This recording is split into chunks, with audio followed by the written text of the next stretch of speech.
Subscribe now and press the bell icon. Never miss an update. नमस्कार साथियों, स्वागत करता हूं सभी का एक बार फिर से इस YouTube चैनल पर जिसका नाम है स्टडी विद PN लोधा। साथियों, हिंदी शिक्षण विधियों का टेस्ट नंबर 13 आज आपके लिए लेकर आया हूं। 1000 क्वेश्चन की ये श्रृंखला चल रही है जो रीड भर्ती 2020 सीटेट और एमपीटेट वालों के लिए बहुत ही महत्वपूर्ण है। साथियों, जो रीड की तैयारी करने वाले स्टूडेंट हैं वो इस वीडियो को ज़रूर देखिएगा क्योंकि आपके रीड की विज्ञप्ति बहुत ही जल्द आने वाली है। तो चलिए शुरू करते हैं। आपको यहाँ पर शानदार क्वेश्चन देखने को मिलने वाले हैं। मित्रों, प्रश्न 1 पे चलते हैं, लेकिन उससे पहले मैं आपको बता दूं कि अगर आप इन प्रश्नों की PDF प्राप्त करना चाहते हो तो आपको हमारा Telegram channel study with PN Lodha को ज्वाइन करना पड़ेगा। वहाँ पर निःशुल्क आपको सभी PDF प्राप्त हो जाएगी। मित्रों, प्रश्न नंबर 1, एक अध्यापक अपना व्याख्यान समाप्त कर विद्यार्थियों को रचना कार्य करने को कहता है। यह किस विधि के अंतर्गत आता है? मंत्रणा विधि, विचार विमर्श विधि, उद्बोधन विधि और प्रवचन विधि। तो साथियों देखिए, प्रश्न क्या पूछ रहा है आपसे कि कोई अध्यापक है वो व्याख्यान दे रहा है और मतलब उसका व्याख्यान जब समाप्त हुआ तो छात्रों से रचना करने को कह रहा है, तो इसको आप कह सकते हो प्रवचन विधि। क्या कहा जाता है इसको? प्रवचन विधि। न तो मंत्रणा की जा रही है, न विचार विमर्श किया जा रहा है, सिर्फ व्याख्यान दे रहा है, तो छात्र तो सिर्फ सुन रहे थे, इसलिए आपका पहला दूसरा विकल्प गलत हो गया। उद्बोधन विधि अलग होती है साथियों, यहाँ पर आपका ये विकल्प भी गलत है। ओनली प्रवचन विधि ही इसमें सही रहेगा। प्रवचन विधि मतलब कि सामने वाला कोई बात बोलता है और उसकी बात को बिना टोके ही सब सुन लिया जाता है और फिर उसके आधार पर रचना कर ली जाती है। तो चौथा विकल्प आपका सही है प्रश्न नंबर 1 में। नेक्स्ट प्रश्न नंबर 2, भाषा की मौखिक व लिखित अभिव्यक्ति भाषा के क्षेत्र में कहलाती है? गद्य, पद्य, रचना और व्याकरण। तो साथियों देखिए, भाषा की मौखिक और लिखित अभिव्यक्ति भाषा के क्षेत्र में क्या कहते हैं? इसको कहा जाता है साथियों रचना। मौखिक और लिखित अभिव्यक्ति, आपने एक चीज़ पढ़ी होगी या सुनी होगी कि रचना शिक्षण का मुख्य उद्देश्य क्या होता है, तो वहाँ पर आपका राइट आंसर रहता है अभिव्यक्ति क्षमता का विकास करना।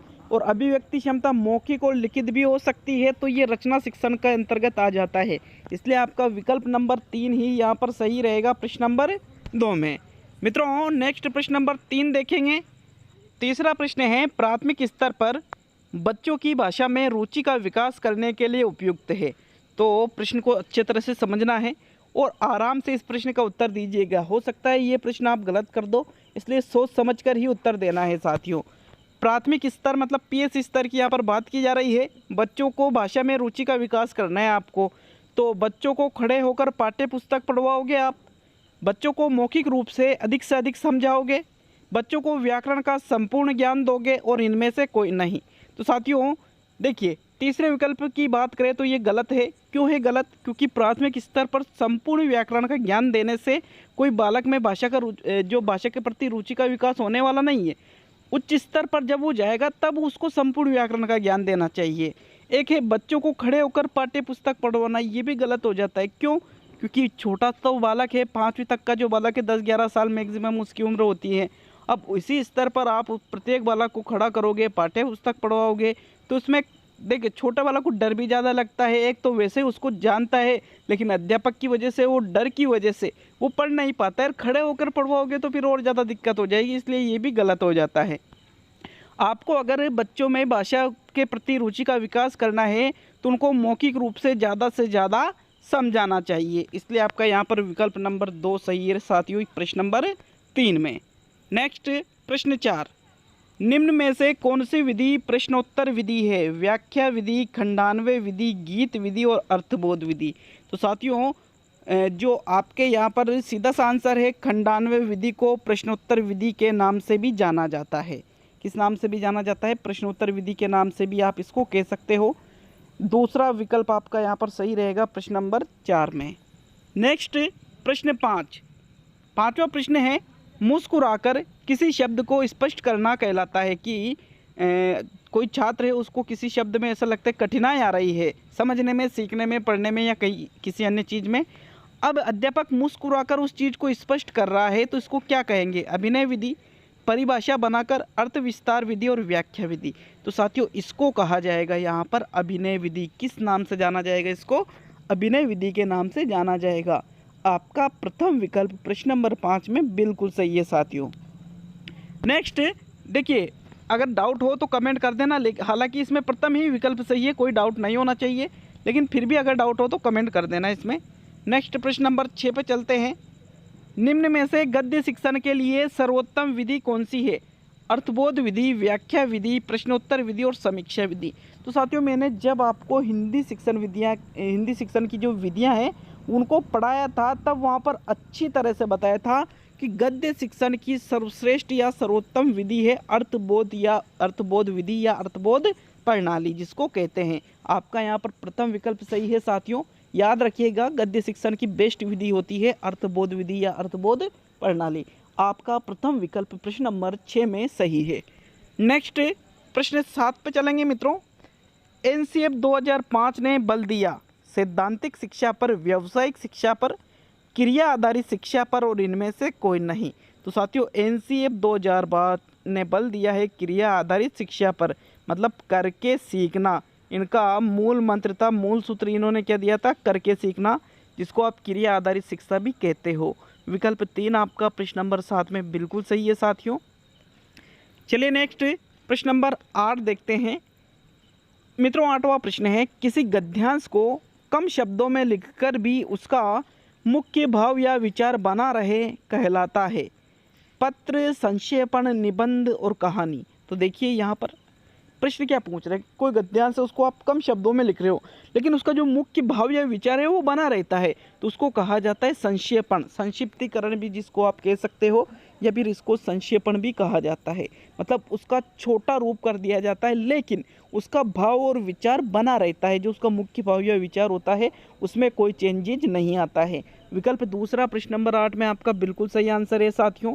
नेक्स्ट प्रश्न नंबर 9 पे आते हैं। भाषा का मानक रूप बालक कहाँ सीखता है? घर में, समाज में, खेल कूद में और विद्यालय में। तो मित्रों सीधा सा प्रश्न है, हालांकि कंफ्यूज नहीं होना है, प्रश्न को समझना है और फिर आंसर देना है। मानक रूप की अगर बात करें, मानक रूप बालक विद्यालय में ही सीखता है। ठीक है, विद्यालय में ही सीखता है, क्योंकि आप सभी को पता है कि हम घर में तो कैसे बोलते हैं, लेकिन विद्यालय जब जाते हैं तो वहाँ पर उसका जो सही तरीके से कि भाई इस शब्द का उच्चारण इस प्रकार से होता है, वो अच्छी तरह से विद्यालय में ही बालक सीखता है। इसलिए साथियों आप बिल्कुल याद रखिए, मानक रूप की अगर बात करें तो मानक रूप भाषा का बालक कहाँ सीखता है? विद्यालय में सीखता है। आपका चौथा विकल्प यहाँ पर सही है। घर में मातृभाषा सीखता है, बोलचाल की भाषा, समाज, खेलकूद, इनमें वो मानक भाषा नहीं सीखता है, इसलिए आपके ये विकल्प सही नहीं है। ओनली चौथा ही विकल्प सही है इसमें। नेक्स्ट प्रश्न नंबर 10 देखेंगे साथियों। 10वां प्रश्न उलझा हुआ प्रश्न है, या फिर आप इसको कठिन प्रश्न की श्रेणी में भी रख सकते हो। शिक्षा तथा भाषा का संबंध है। प्रश्न को समझ लीजिए अच्छी तरह से। शिक्षा और भाषा का संबंध आपसे यहाँ पर पूछा जा रहा है। पहला विकल्प है, शिक्षा के माध्यम से भाषा सीखी जाती है। भाषा तथा शिक्षा का संबंध अस्पष्ट है। अधिकांशतः शिक्षा भाषा के माध्यम से ली एवं दी जाती है, और भाषा एवं शिक्षा में कोई संबंध नहीं होता है। तो साथियों यहाँ पर आप आसानी से दो विकल्पों को तो बाहर निकाल सकते हो कि भाषा तथा शिक्षा का संबंध अस्पष्ट है और भाषा एवं शिक्षा में कोई संबंध नहीं होता है। ये दोनों विकल्प तो बाहर निकल गए। अब आपके सामने दो विकल्प बच रहे हैं, प्रथम विकल्प और विकल्प नंबर 3। और शिक्षा और भाषा का संबंध, कोई सोचता है कि इसका प्रथम विकल्प सही है, लेकिन साथियों ये भी गलत है। इसका तीसरा ही विकल्प सही है। तीसरा किस प्रकार से इसका तीसरा विकल्प सही है कि अधिकांश शिक्षा भाषा के माध्यम से ली एवं दी जाती है। देखिए किस प्रकार से आप सोचते हो प्रथम विकल्प सही है, शिक्षा के माध्यम से ही भाषा सीखी जाती है। तो आप सभी को पता है कि क्या जो लोग शिक्षित नहीं होते हैं, मतलब जो लोग अशिक्षित होते हैं, क्या उनको भाषा नहीं आती है? क्या उनको बिल्कुल भी भाषा नहीं आती है? क्या वो भाषा नहीं सीखते हैं? बिल्कुल भी साथियों सीखते हैं। कैसी भी भाषा सीखो, लेकिन वो सीखते हैं। तो फिर आपका इस प्रकार से ये विकल्प गलत हो गया। लेकिन तीसरा विकल्प कैसे सही है? अधिकांश शिक्षा जो दी जाती है वो भाषा के माध्यम से दी भी जाती है और भाषा के माध्यम से ली भी जाती है। इसलिए आपका तीसरा ही विकल्प सही रहेगा। लेकिन फिर भी आप कमेंट करें, 101% तीसरा ही विकल्प सही रहेगा। कन्फ्यूजन होना ही नहीं चाहिए बिल्कुल भी। तो 10वें प्रश्न में आपका तीसरा विकल्प सही है साथियों, लेकिन कन्फ्यूजन है तो कमेंट बॉक्स में कमेंट करें आप। नेक्स्ट प्रश्न नंबर 11 पे देखेंगे साथियों। भाषा शिक्षण में मूल्यांकन हेतु निम्न में से किस प्रकार के प्रश्न होना सर्वोत्तम उपयुक्त है? केवल वस्तुनिष्ठ, केवल निबंधात्मक, केवल लघु उत्तरीय और तीनों का समन्वित रूप।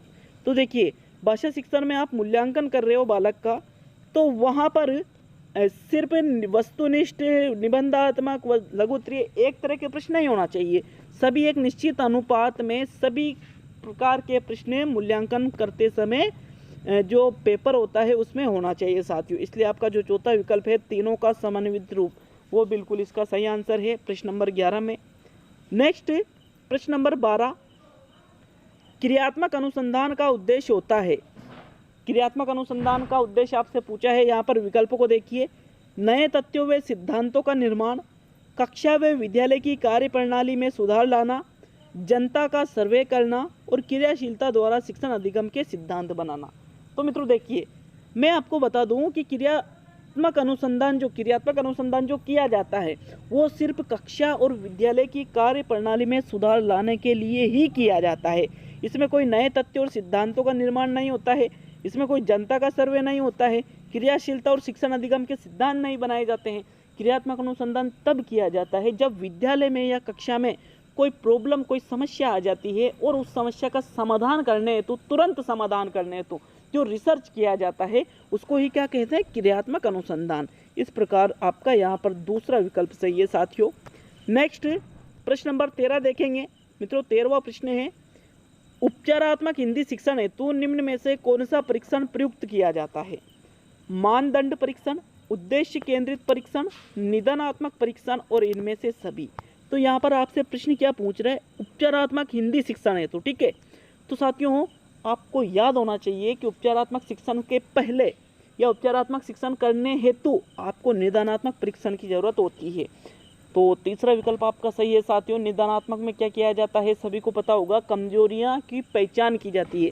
उपचारात्मक में क्या किया जाता है? कमजोरियों को दूर किया जाता है। आपका विकल्प नंबर 3 इसमें बिल्कुल सही है प्रश्न नंबर 13 में।